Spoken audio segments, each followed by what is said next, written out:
Good afternoon. Happy New Year. Happy New Year. Happy New Year. It's great to be back with all of you. Start by wishing everybody a Happy New Year, but you guys kind of stole my thunder a little bit on that. The President would like to start by congratulating two great teams from two great states, both in the heart of Trump country. We look forward to a fantastic national championship between Georgia and Alabama next week. And we know for certain that a lot of American workers are starting and having a very happy new year thanks to the wage increases and bonuses they got as a result of the President's tax cut bill. Companies are doing exactly what the President said they would, increasing investment and raising wages, and the workers are the big beneficiaries. We will be talking a lot more about that in the coming days. With the new year, we also have a renewed appreciation for the freedoms we enjoy here in the United States. Unfortunately, millions of people around the world are not so fortunate. In recent days, we have watched widespread protests erupt in many Iranian cities.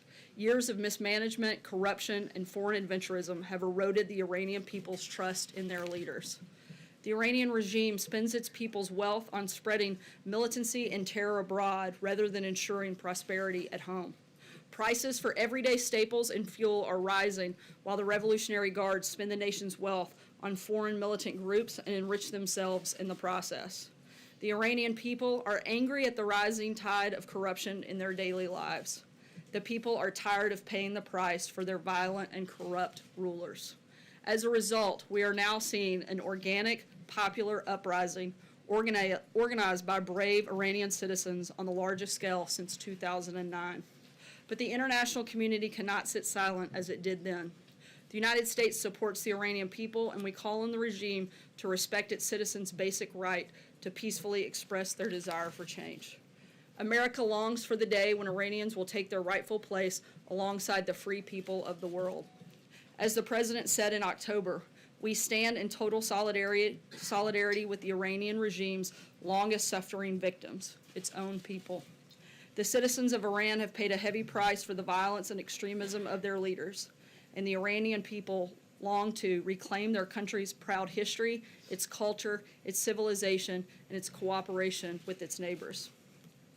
On an even more somber note, we are sad to have to announce that a brave American service member died in Afghanistan, and we are going through the notification process, and DoD will provide updates on that situation as available. And our thoughts and prayers are with that individual's family and friends. With that, I will take your questions. Major. The Iranian protest, does that create an opening or renew the President's desire to reimpose sanctions as part of the Iran nuclear deal?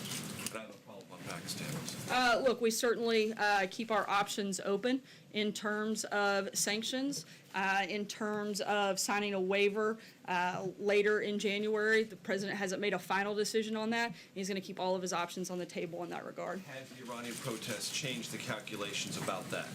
Meaning created a situation in which the President, who was already inclined to be moving in that direction, would move more rapidly in that direction to send a signal not just to the Iranian regime but to the world? Not necessarily. I mean, I think the President's been very clear what his position is in support of the Iranian people, and in terms of what decision he'll make on that waiver. He hasn't made a final one yet, but he's going to keep every option on the table with regard to that. And on Pakistan, what precipitated the President's tweet about threatening to withhold future U.S. aid? Is there something in particular that he was either briefed upon or that he noticed? Because it's not necessarily a secret that there's been a long-running dispute between the United States government and Pakistan about how cooperative Pakistan has been in counterterrorism measures and other issues. Look, the President outlined a new strategy for Afghanistan and South Asia earlier this past year in August, and at that time he laid out and said that Pakistan is not fulfilling its obligations. The President is simply following through on a commitment that he made, because this is a President who does what he says he's going to do. Not a final one yet, but he's going to keep every option on the table with regard to that. And on Pakistan, what precipitated the President's tweet about threatening to withhold future U.S. aid? Is there something in particular that he was either briefed upon or that he noticed? Because it's not necessarily a secret that there's been a long-running dispute between the United States government and Pakistan about how cooperative Pakistan has been in counterterrorism measures and other issues. Look, the President outlined a new strategy for Afghanistan and South Asia earlier this past year in August. And at that time, he laid out and said that Pakistan is not fulfilling its obligations. The president is simply following through on a commitment that he made, because this is a president who does what he says he's going to do. We know that Pakistan can do more to fight terrorism, and we want them to step up and do that. Thanks, Sarah. Happy New Year. What did the president mean when he said the deep state Justice Department? And does this administration believe that the deep state is a real thing, that there is this shadow government out there actively plotting to sabotage him?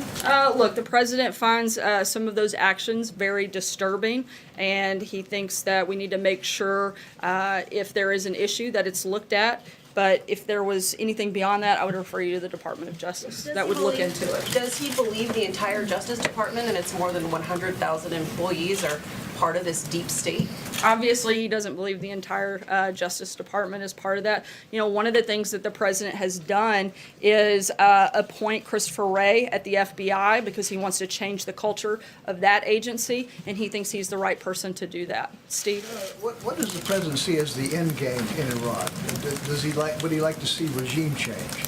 I mean, I think the ultimate end game would be that the citizens and the people of Iran are actually given basic human rights, and he'd certainly like to see them stop being a state sponsor of terror. I think that's something the whole world would like to see. Follow-up, is there a risk of, by encouraging these demonstrators, that there could be a backlash against them from the Iranian government?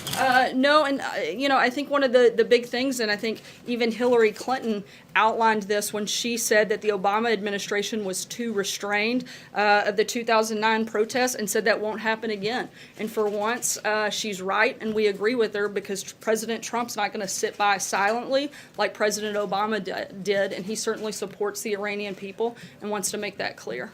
Matthew? Thanks, Sarah. Another question on one of this morning's tweets. Is the president requesting that the Department of Justice investigate Huma Abedin?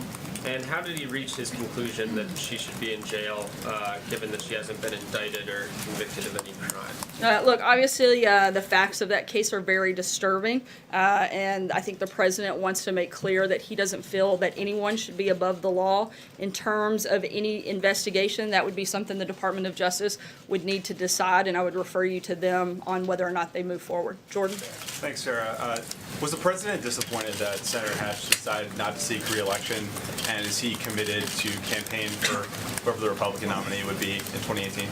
Obviously, I don't think we've made a determination in terms of campaigning, but the president certainly has the greatest and deepest amount of respect for Senator Hatch and his over 4 decades of experience in the Senate.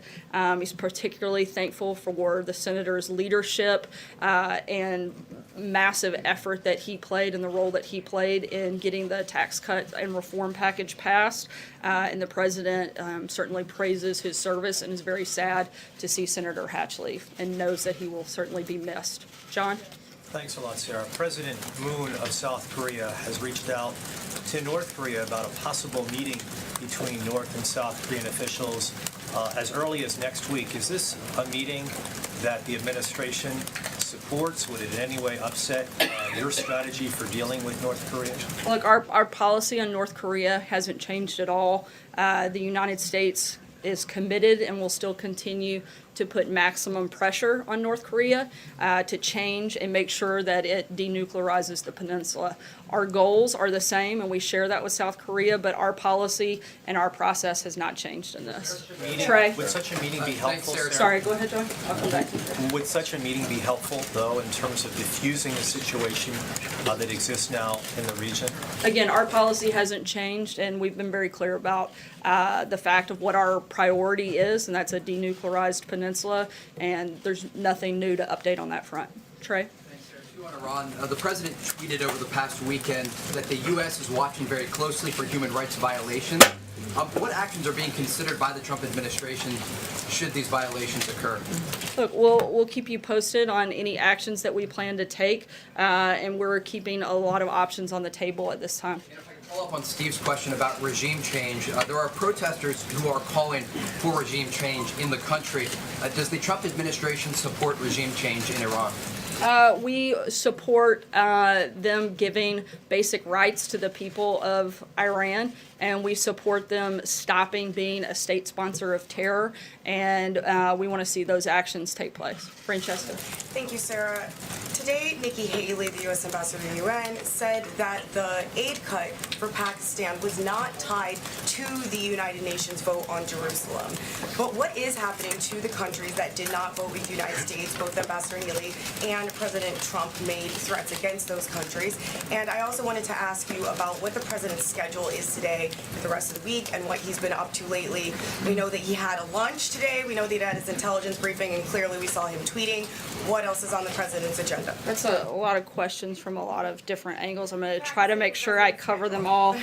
First, in terms of Pakistan, as I said, our goal is that we know that they can do more to stop terrorism, and we want them to do that. That seems pretty simple. In terms of specific actions, I think you'll see some more details come out on that in the next 24 to 48 hours, and we'll be sure to keep you guys updated on that front. In terms of the president's schedule, he's had a number of meetings today. We'll keep you guys posted on that. He met with the vice president, Secretary of Labor, and a number of staff members talking about goals and priorities as we move into the new year. And we're excited about having as a successful 2018 as we did 2017. Ashley. Sarah, this morning the president tweeted that Hispanics and DACA activists will soon be falling in love with him and Republicans. So what protections is the president, if any, prepared to provide to Dreamers? And would any protections for Dreamers have to be tied to a tangible physical wall at the border? Look, the president wants to have responsible immigration reform.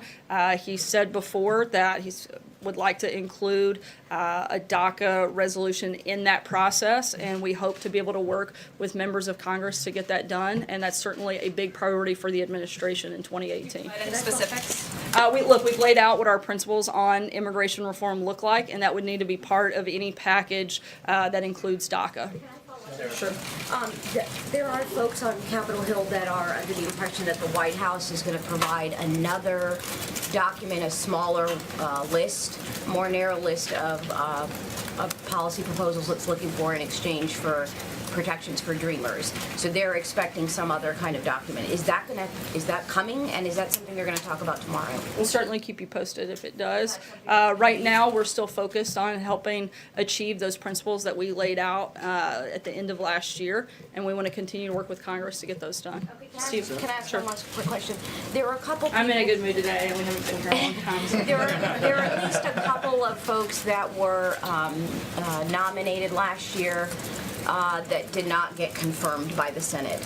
Will the White House renominate them, or are you looking for other people? I don't have any personal announcements on that front, but we'll keep you posted. Stephen. I want to go back to North Korea for just a second. The president, in one of his tweets this morning, said that sanctions and other pressures are having a big impact on North Korea. But we learned this afternoon that Kim Jong-un is apparently making preparations for another missile launch, either this week or next. There was the rhetoric over the weekend about a nuclear button on his desk. Can you point out how these pressures are having a big impact, as the president says? And I know a lot of people want to know, if we stay on the current course of maximum pressure, are we moving further from war or closer to the brink? Again, the focus here is to continue, like you said, to apply maximum pressure on North Korea, and we want all of the other countries. This is not just a United States threat, this is a global threat, which is why we're calling on everybody to step up and do more, and we're going to continue working with a lot of different leaders in other countries to help do that, and we're going to keep all of our options on the table. As we have said time and time again, our policy on that front hasn't changed. Mike? Just to follow up on that point, if the policy is denuclearization and Kim won't talk to the U.S. about that, how can it be good news, as the president suggested in his tweet, that North Korea wants to talk to South Korea about the Olympics? How can it, I'm sorry, what was the last one? It may be good news that North Korea wants to talk to South Korea about the Olympics. So Look.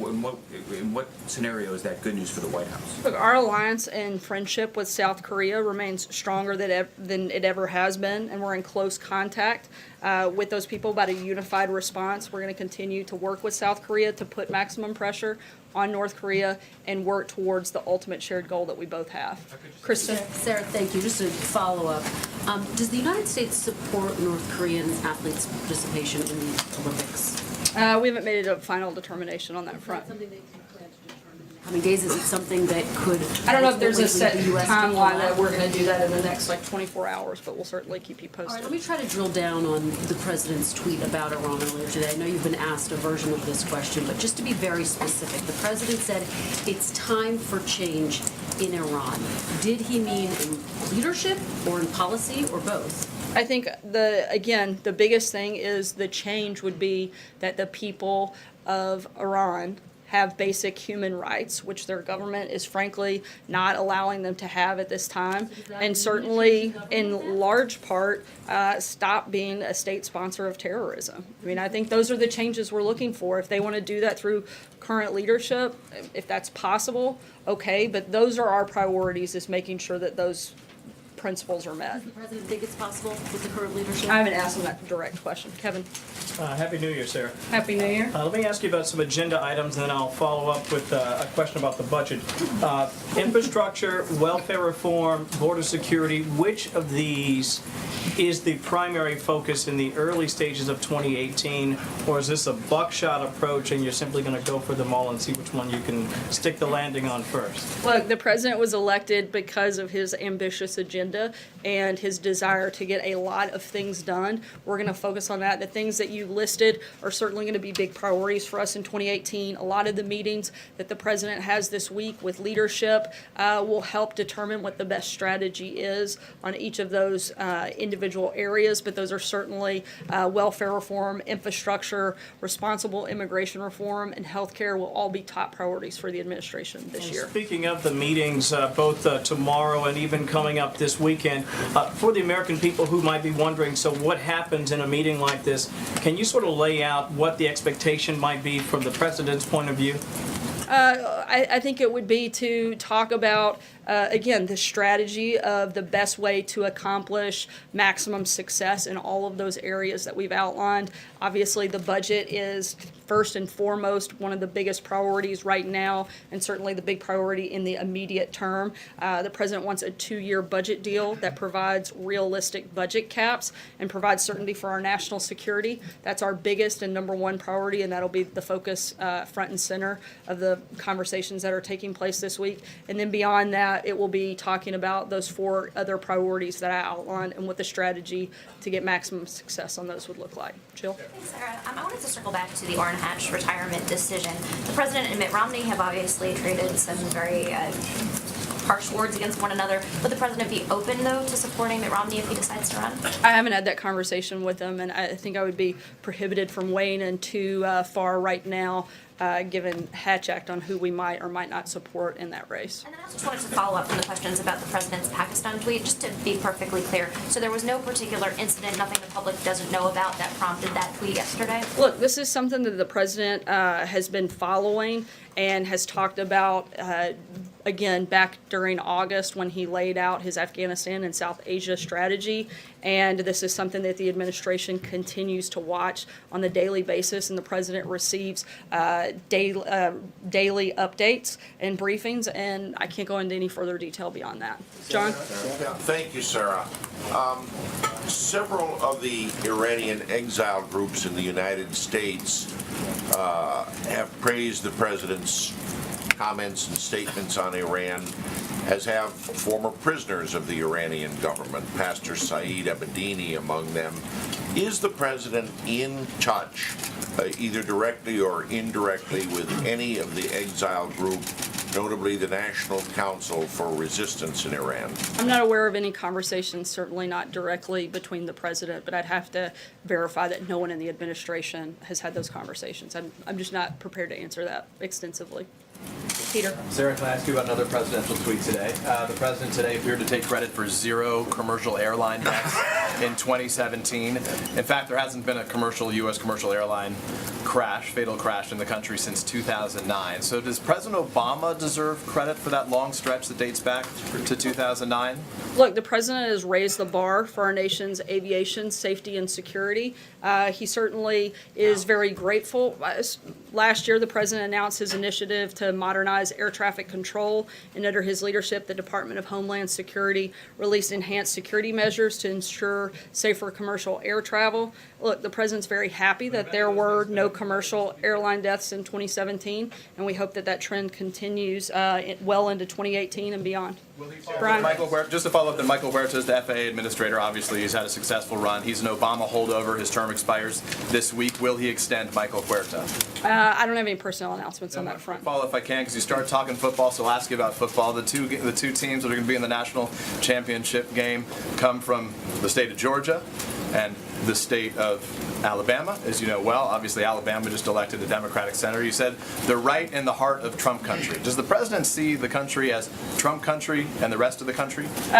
Look, I was certainly making a congratulations to two great football teams in the greatest conference in the country, which I'm sure that most of you will all agree, even those that don't live in one of those lucky states. I'm not going to ask you specifically about, I'm not going to ask you if you work during the holiday, because I think I know what you'll say there, but what I do want to ask you is... There was a holiday? Yeah, right. What I wanted to ask you is, will he give a comprehensive breakdown of what he accomplished during the holiday season, and specifically, he met with Steve Mnuchin, Wilbur Ross, Robert Lighthizer, his trade rep, his commerce secretary, and his treasury secretary.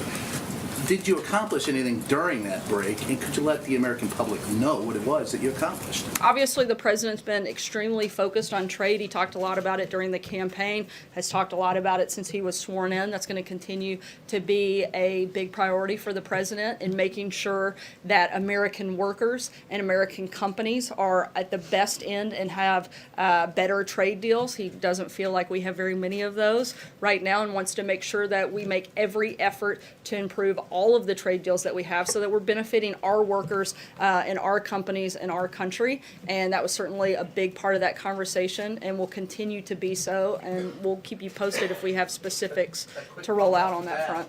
Does he plan to hold, he's had one solo press conference in a year. Is there any chance we get him out here to answer some questions from us anytime soon? We'll certainly make sure that you guys are aware if he's going to make an appearance. Look, the president communicates. He's one of the most accessible presidents we've ever had. He gives feedback and answers questions in a variety of different ways. Sometimes it's through a press conference. Sometimes it's chatting with you guys on the way to and from Marine One. It's often through Twitter where he gets to speak directly to the American people and give exact information on what his thoughts and feelings are. The purpose, if I understand correctly, is for you to get information about where the president is, and we do that in a variety of different ways. Hunter? Thank you, Sarah, and Happy New Year. Happy New Year. So in less than a year in office now, President Trump has visited golf courses 91 times. There's confirmation that he's played the game of golf at least 75 times. Sean, back in March, told me that this was different than President Obama's use of golf, which was Obama played far less than President Trump, but Sean said Trump was using the game much differently.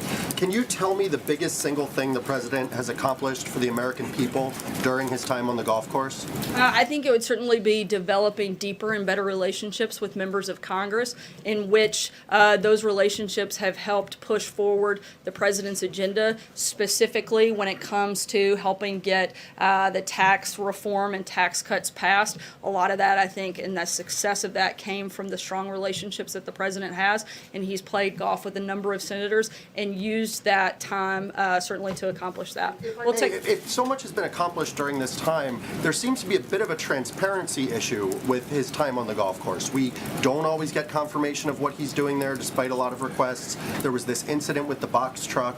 Why does it seem as though the White House is a little has some kind of issue about his time on the course? I think it's the press that has an issue with this time on the course. The president's extremely proud of the accomplishments we had during 2017. I don't think anyone can argue it's probably one of the most successful first years in office, passed major legislation, reworked the court system, and got a Supreme Court justice nominated and approved and on the bench in the first year, a booming economy, massive gains against the war on ISIS. I think we've had an extremely successful 2017, and some of that's due to the relationship building that he was able to do there. We'll take one last question. Eamon? For confirmation? I'm sorry?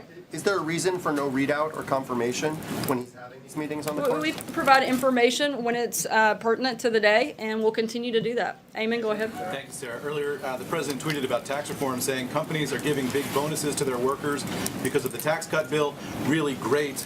Will the employees of the president's own companies be getting bonuses as a result of the tax cut bill this year? That's a question you have to ask the Trump Organization. The president isn't involved in that, and that's something I would refer you to them. Does the president feel that companies that can afford to pay bonuses this year as a result of the tax bill should do that for their workers? I'm sorry, I missed the first part of your Does the president feel that companies that can afford to pay bonuses should pay bonuses to their workers this year?